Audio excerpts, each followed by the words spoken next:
우리나라 이혼율은 이미 세계적으로도 높은 수준으로 알려졌는데요. 이혼 뒤 전 배우자로부터 양육비를 받지 못하는 가정을 위해서 정부가 양육비 이행 지원 제도를 운영하고 있습니다. 6년 만에 양육비 1,000억 원을 받아내는 등 성공적이라는 평가지만 아직 제도를 몰라서 어려움을 겪는 한부모 가정이 적지 않습니다. 홍민기 기자가 취재했습니다. 30대 김성훈 씨는 4년 전 아내와 이혼한 뒤 6살 배기 아들을 홀로 키우고 있습니다. 양육 때문에 한때 일까지 그만뒀는데 전 아내는 연락을 끊은 채 양육비를 보내지 않았습니다. 힘들었죠. 근데 아이한테서 떨어질 수가 없으니까 일이 안 되더라고요. 결국 수소문 끝에 여성가족부 산하 양육비 이행 관리원 문을 두드렸습니다. 전문 상담사와 함께 아이를 직접 만난 전 아내는 마음을 돌려 지난해 5월부터 매달 양육비 30만 원을 보내기 시작했습니다. 그 30만 원을 받아서 맘스터분을 쓸 수가 있어요. 그분한테 들어가는 비용은 이제 그 애엄마한테 받은 걸로 거의 다 들어가요. 3년 전 이혼해 혼자 10대 두 자녀를 키우는 신은경 씨도 같은 제도 덕을 봤습니다. 전 남편에게서 매달 150만 원도 받게 됐는데 아이들이 아버지를 만나 안정감을 찾은 게 무엇보다 다행입니다. 처음 주호를 만났을 때 흔하게 이렇게 얘기하더라고요.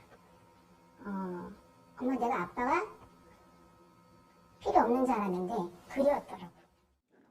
여성가족부는 한국건강가정진흥원, 양육비 이행관리원 등 관계기관을 통해 이른바 면접교섭 제도를 운영하고 있습니다.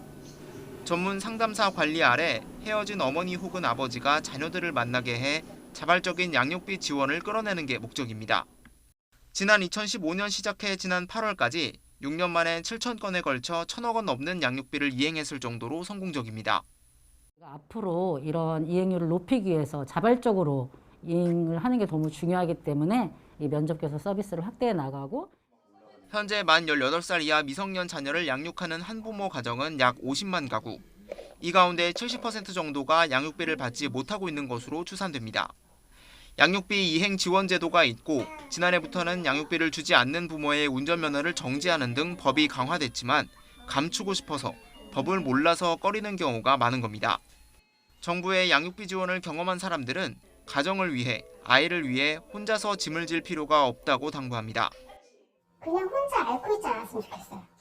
내 마음을 열고 또 아이들한테 같이 공유해서 소통할 수 있는 그런 곳이 정말 있었으면 좋겠어요. 상담을 받아보니까 이게 그렇게 창피한 일이 아니구나.